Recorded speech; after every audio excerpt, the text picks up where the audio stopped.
8장은 일곱째 인이 떼어지고요. 그리고 일곱 나팔이 불려지는 그 하나님의 그 마지막 때에 또 진노와 심판과 또 그 안에서 하나님께서 사람들을 또 회개자로 부르시고 계시는 그런 하나님의 안타까운 또 모습을 엿볼 수 있습니다.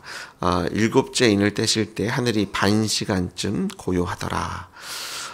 일곱째 인은 일곱 나팔을 이제 일곱 나팔이 불려지는 것을 이제 시작하는 것을 드러나게 되고요. 이 인이 떼어지는 것과 일곱 나팔이 연결되어서 쭉 일어나고 있는 것을 보게 됩니다. 그 6장부터 쭉 봤던 일곱 인이 떼어지는 것을 통해서 그 전쟁이 시작되고 또 기근이 생기고 또 사망, 음부, 어떤 병들이 만연하게 되고요. 또 다섯째 인이 떼어질 때는 이제 그 순교당한 그런 하나님의 사람들이 이제 울부짖고, 여섯째 인이 떼어졌을 때 별들이 떨어지고요. 큰 지진이 나고 해가 검어지고 달은 또 핏빛이 되고, 그러면서 별들이 마치 무화과 나무가 큰 바람이 불어서 설익은 열매가 안 좋은 것들이 떨어지는 것처럼 어떤 그런 변화들이 있으면서 세상 임금과 또 여러 모든 사람들이 피하지만 그것을 피할 사람이 능히 없다라고 말씀하시면서 이제 여섯째와 일곱째 사이에 저희가 어제 봤던 것처럼 하나님께서 하나님의 종들을 인치십니다. 그래서 인을 치셔서 이제 본격적인 하나님의 진노 안에서 그들을 보호하시고 또 그 누구도 해하거나 또 상하지 못하도록 또 그렇게 보호하시는 것을 보게 되고요. 그래서 14만 4천이라는 상징적인 수가 등장하고 이 하나님의 사람들, 다시 얘기하면 교회죠. 교회를 또 보호하시고 또 교회를 인치셔서 하나님께서 목자가 되셔서 보호하시고 또 생명수샘으로 인도하시겠다라는 그런 약속을 주시고 드디어 일곱째 인이 떼어질 때 마치 어떤 큰 변화가 있기 전에 고요한 것처럼 잠시 동안 반시 동안 잠깐 동안 어떤 급격한 격렬하고 어떤 광범위한 재앙이 오기 전에 아주 긴장감이 있는 그런 침묵이 잠깐 있고요. 그리고 일곱 나팔을 가진 일곱 천사가 일곱 나팔을 하나하나씩 불게 됩니다. 그리고 이 잠깐 동안 있을 때 또 그 나팔 소리가 불리기 전에 3절에 보니까 또 하나님께 또 기도가 또 예배가 올려지는 것을 보게 되죠. 또 다른 천사가 와서 제단 곁에 서서 금향로를 가지고 많은 향을 받았으니 이는 모든 성도의 기도와 합하여 보좌 앞 큰 제단에 드리고자 함이라. 하나님께 계속해서 그런 기도가 성도들의 울부짖음이 하나님께 상달되어지고요. 또 그것이 하나님께 상달되어졌을 때 5절에 보니까 천사가 향로를 가지고 제단에 불을 담아다가 땅의 소돔에 우레와 음성과 번개와 지진이 나더라. 그 교회의 기도가 또 하나님의 심판과 진노에 또 영향을 끼치고 있는, 그래서 하나님께서 우리의 기도를 들으시고 응답하시고 또 보복하시고 또 하나님의 정의와 공의를 이루시는 것들을 보게 됩니다. 그래서 하나님의 응답이 우레와 음성과 번개와 지진으로 나타나게 됩니다. 그리고 이제 6절에 일곱 천사가 이제 일곱 나팔을 하나씩 부르게 되고요. 오늘 우리가 읽은 8장에서는 이제 네 번째, 7개 중에 4개의 나팔 소리가 불려졌을 때 이 첫 번째, 이 네 번째 나팔 소리는 주로 자연에 일어나는 천재지변을 통해서 하나님께서 마치 경고하시듯이 하나님의 진노가 있고요. 하나님의 심판이 더욱더 임박했음을, 하지만 이것이 끝이 아니라 시작인 것을 보여주고 있습니다. 그래서 오늘 우리가 읽은 본문 13절 마지막에는요. 화가 3번을 반복하면서 화가 있겠다. 그 이유가 천사들이 불러야 할 나팔 소리가 아직도 3개나 남아있기 때문에 4개가 불려졌지만 그것이 끝이 아니라 이제 시작이고, 그리고 앞으로 불려질 그 나팔 소리는 더 큰 화와 그 하나님의 진노가 임할 것을 미리 보여주고 있습니다. 자, 첫째 천사가 나팔을 부니까요, 우박이 피 같은 우박이 떨어진다. 피 섞인 우박과 불이 나와서 땅에 쏟아짐에 땅의 3분의 1이 타버리고 수목의 3분의 1이 타고 각종 푸른 풀도 타버렸더라. 마치 출애굽의 때에 일어났던, 출애굽에도 7번째 재앙이 우박이 떨어지죠. 근데 그 차이가 있다면, 출애굽에는 그냥 우박만 표현했다면, 이 나팔 소리에서 첫 번째 나팔 소리가 나왔을 때 이 우박은 피 섞인 우박이다 라고 표현되어 있습니다. 어떻게 보면 이것이 더 무서운, 또 극심한 심판일 것을 이런 피 섞인이라는 단어를 통해서 저희가 엿볼 수 있고요. 불이 나와서 땅에 쏟아짐에, 우박과 불이 함께 땅에 쏟아지고요.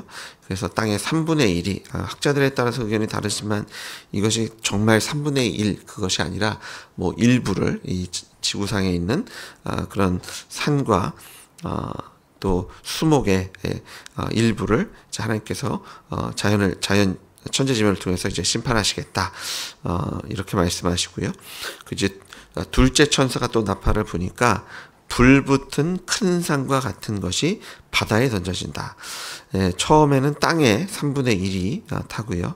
이 두 번째 나팔이 불려지니까 큰 산 같은 것이 바다에 던져져서 바다의 3분의 1이 그 피가 됩니다. 그래서 이것도 출애굽의 사건에 이 나일강의 물이 피로 변했던 첫 번째 재앙과 유사하지만 이것이 바다에 일어나고요. 또 바다에 떠 있는 그 배들까지도 3분의 1이 무역이 어마어마하게 일어나고 있는데요. 그 배들 중에 3분의 1이 난파되게 된다면 이 천재지변이지만 각 나라들이 이제 물자가 어떤 영향을 끼칠지 저희가 생각만 해도 아찔한 일들이 생기게 됩니다. 그 중에 이것도 3분의 1이 일부가 그런 재난 가운데 쓰러지고, 셋째 천사가 부니까 햇불같이 타는 큰 별이 하늘에서 떨어져 이것이 이제 담수 강들에게 떨어지고 여러 물샘에 떨어지고요. 11절에 이 별의 이름을 쓴 쑥이다라고 얘기하면서 이 쓴 쑥이 되면 그 물은 쓴물, 그러니까 사람들이 먹을 수 없는 물이 되고, 이 세 번째 나팔이 불려졌을 때 이제 실질적으로 많은 사람이 죽었다라는 기록이 시작됩니다. 그러니까 첫 번째와 두 번째는 그런 땅에 떨어져서 수목, 땅, 그리고 푸른 것들, 그리고 바다, 그리고 배들의 이런 것들이 있어서 사람들이 어려워지고, 물론 죽는 사람들이 등장하겠지만 그것보다 조금 더 어려워지는 상황이라면 이제 셋째 그런 나팔이 불려졌을 때 이제 더욱더 직접적으로 많은 사람이 죽어가는, 그러니까 하나님의 진노의 그 심판의 강도가 점점 강해지고 있는 것을 보게 됩니다. 이 하늘에서 떨어지는 이것이 어떤 뭐 유성일 수도 있고요. 제가 사도 요한이 어떤 모습을 봤을지 또 이렇게 표현했지만 저희가 감히 상상하건대 이 땅의 3분의 1이 땅과 바다와 그리고 강들에게 이런 영향을 끼칠 수 있는 어마어마한 그런 자연재해가 일어날 것을 미리 말씀하시고요. 이제 네 번째 천사가 부니까요, 이제 해와 달과 별들의 3분의 1이 타격을 받는다. 그래서 어두워지고, 그리고 그 밤도 더 어두워지는 그런 이제 땅, 바다, 강, 그리고 하늘. 저희가 정말 온 천지가, 사방이 하나님의 진노로 빛을 잃어가고, 또 먹을 것과 마실 것과 또 그 바다를 통해서 이동하는 것들이 불가능해지고, 점점 하나님의 진노가 가시화되는 이런 모습들을 보게 되고요. 그런 가운데 13절에 공중에 날아가는 독소리가 큰 소리로 땅에 사는 자들에게 화가 있으리라. 이것을 3번 반복함으로 강조하고, 또 3번 나분 나팔 소리가 얼마나 두려울지에 대해서 저희가 감히 상상할 수 없는, 그리고 이런 기록들을 통해서 하나님께서 이런 말씀을 우리에게 미리 해주고 계시다는 것이, 이것이 하나님께서 주시는 경고의 메시지가 되고요. 이것을 통해서 사람들이 회개하며 돌아설 것을 원하시는, 이제 9장부터 보시면 이름에도 불구하고 하나님께로 돌아서지 않는, 오히려 우상에게 절하는 그런 뭇사람들을 향해서 하나님의 진노가 더욱더 본격화되고 더 큰 진노로 이 땅에 임하게 되는 것을 우리가 이제 앞으로 말씀을 통해서 확인하게 됩니다. 이 계시록을 묵상하면서 하나님께서 왜 이런 무서운 이야기들을 남겨놓으셨을까?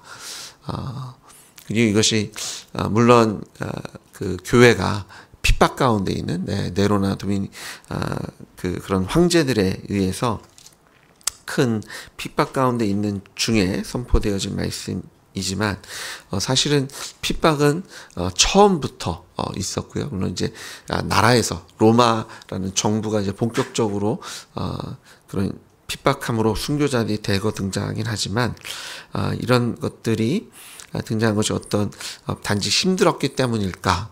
그런 분들에게, 고난당한 사람들에게 위로를 주기 위한, 소망을 주기 위한 것일까? 라고 생각하기에는 너무 적나라하고 너무 무섭게.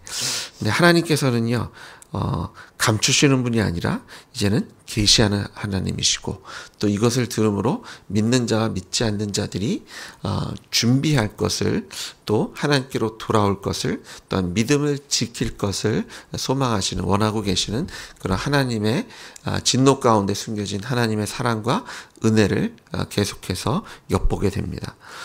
이것들을 미리 징조를, 어떤 일들이 일어날 것을 보여주심으로 이 마지막 때가 일어나서 이런 징조들이 보일 때, 하지만 그럼에도 불구하고 귀를 닫고 눈을 닫고 또 하나님을 대적하고 하나님이 아닌 우상을 섬기는 무리들이 있을 것을 바라보면서 참 사람의 마음이 얼마나 완악한지를 또한 생각하게 되고요. 또 하나님께 우리에게 맡겨진 사명이 결코 녹록지 않은, 쉽지 않은 일임을 또한 엿볼 수 있습니다. 하나님께서 믿는 자들을 준비시키시는, 앞으로 우리가 감당해야 할 사명, 그리고 또 이런 앞으로 있을 재난을 통해서, 재난을 바라보면서 우리가 정말 급하고 간절한 마음으로 그 사명을 감당해야 할 것을 말씀해 주고 계시고요. 또 이것을 통해서 교회가 고난까지도 감내하는 자리로 세워지는 것을, 또 그런 와중에 하나님께서 주시는 그런 지키심과 보호하심과 인도하심, 또한 이기게 하시는, 승리케 하시는 그런 하나님의 모습을 우리에게 보여주고 계신 것을 보게 됩니다. 어떻게 하시겠어요? 사실은 이 계시록을 보면 7년 대환란이 있잖아요. 학자들에 따라서 세 가지 의견이 있습니다. 교회가 7년 대환란을 겪지 않고 주님 오시면 우리가 먼저 주님 품에 안길 것이다. 또 일부는 7년까지는 아니고 3년 반의 고난을 감당하게 될 것이다. 그리고 이제 주님 품에 안길 것이다. 또 일부는요, 그게 아니라 7년 대환란을 다 겪을 것이다. 그런 얘기를 들을 때 제 마음은 7년 대환란 안 하고 갔으면 좋겠다. 혹은 이거 없이 그냥 이거 전에 저는 주님 품에 안기면 좋겠다. 이런 생각들을 갖게 되는 게 사람의 얄팍한 마음이더라고요. 내가 당장 고통받고 싶지 않은. 근데 이 계시록을 읽으면 읽을수록 저희가 봤던 7장 그 16절 17절에 그들이 다시는 줄이지도 아니하고 목마르지도 아니하고 해나 아무 뜨거운 기운이 상하지도 아니하리니 이는 보좌 가운데 계신 어린 양이 그들의 목자가 되사 생명수샘으로 인도하시고 하나님께서 그들의 눈에서 모든 눈물을 씻어주실 것입니다. 이 약속이 있다면 7년 대환란 전이든 중간이든 후이든 주님께서, 예수님께서 이 목자가 되신 인생이 얼마나 복된지를 기억나게 하시더라고요. 환란을 겪고 안 겪고, 우리의 인생이 편안하고 편안하지 않고 어떤 여러 가지 도전이 있고 왜 나한테만 이런 일이 생길까? 뭐 이런 고백을 하게 하실지라도 그것이 중요한 것이 아니라 예수님께서 나의 목자이신지, 그리고 그 예수님이 나를 생명수 샘으로 인도하시며 하나님께서 친히 나의 눈에서 눈물을 씻고 계신지가 더 중요함을 요한계시록은 우리에게 말씀해주고 계신 것을 믿으시는 여러분 되시길 주임으로 축복합니다. 다시 얘기하면 환난 가운데서도 하나님께서는 우리로 웃게 하실 거고 그 가운데 소망을 주실 거며 또한 그것을 넉넉히 이기게 하실 줄 믿습니다. 그러니까 저희가 예수님 안에 있는 자들은요, 주머니에 아무것도 없어도 뭐예요? 모든 것을 가진 자. 나는 당장 먹을 게 없는 것 같지만 오히려 많은 사람들의 배를 배부르게 할 수 있는 자. 우겨쌈을 당해도 결코 쌓일 수 없는 자.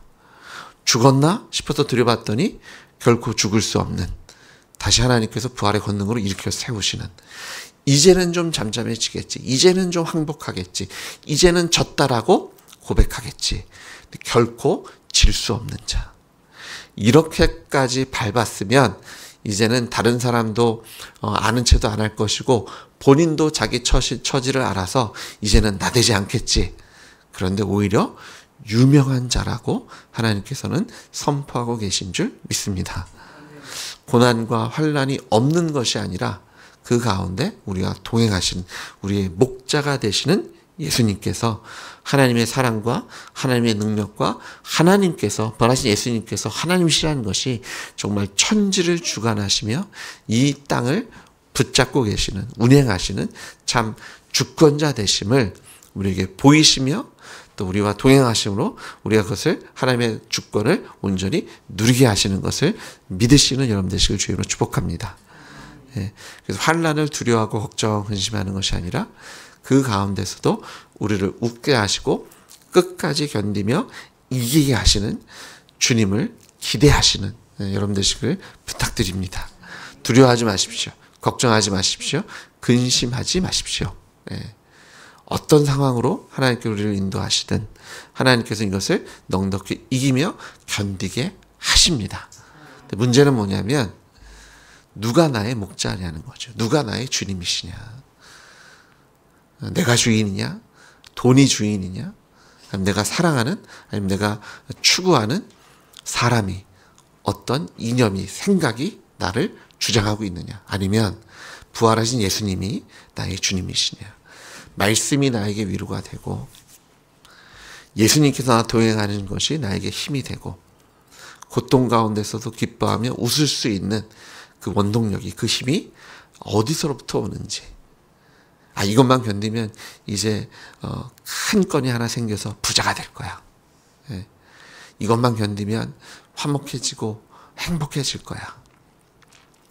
어떤 그런 막연한 소망인지, 아니면 이것조차도 견디게 하시는 주님께서 나의 목자시니 그 하나님이 내 인생을 책임지시는 그 주님께서 나와 동행하신다는 그 자체, 내가 지금 걸어가는 그 끝이 주님께서 인도하시는 그 하나님의 나라라는 것을 믿는 믿음으로 오늘도 기뻐하시고 감사하시고 또한 모든 환난과 고난을 견디고 이기시며 순교의 자리까지도 쓸 수 있는 믿음으로 하나님께서 우리를 채우시고 성령의 충만함으로 우리를 인도해 주실 줄 믿습니다. 담대하게 하나님께 화가 있으리라 라는 그런 외침 속에서도 그럼 하나님께서 더 나를 붙잡으시겠구나. 그 가운데 나를 보호하시는 하나님의 능력의 크심을 기대하시는 여러분 되시길 주님으로 축복합니다. 같이 기도하시겠습니다. 하나님, 주님의 진노의 또 심판의 때를 바라보며 두렵기도 하지만 오히려 감사하고 또 주님께서 어떻게 우리를 보호하시며 인도하시고 또 하나님의 뜻을 이루실 것을 부활하신 예수님의 이름으로 기대하며 소망합니다. 하나님, 낙심하지 않겠습니다. 걱정과 염려로, 두려움으로 움츠러들지 않겠습니다. 오히려 일어나 부활하신 예수님이 주님이시며 하나님이시고 이런 하나님의 진노에서 우리를 구원하실 수 있는 이는 예수님밖에 없음을 담대하로 선포하겠사오니 우리의 목자 되신 주님 생명수 샘으로 인도하시고 하나님 친히 우리의 눈에서 눈물을 씻으시며 우리로 수치를 당치 않게 하실 것을 믿습니다. 끝까지 이기게 하실 줄 믿습니다. 하나님, 세상에 일어나는 그 하나님의 진노의 징조를 통해서 오히려 주님께 초점 맞추고 믿음의 싸움을 감당케 하실 때 넉넉히 이기는 감사와 찬양과 영광의 예배가 하나님께 올려지는 그 향로에 우리의 기도가 더욱더 충만해지게 하시고 또 하나님의 응답을 바라보며 하나님의 주권을 또 찬양하는 또 예배의 자리로 우리를 또한 더욱더 인도하게 하셔서 우리의 예배가 더욱더 충만하게 하실 줄 믿습니다. 예수님의 이름으로 기도드렸습니다. 아멘.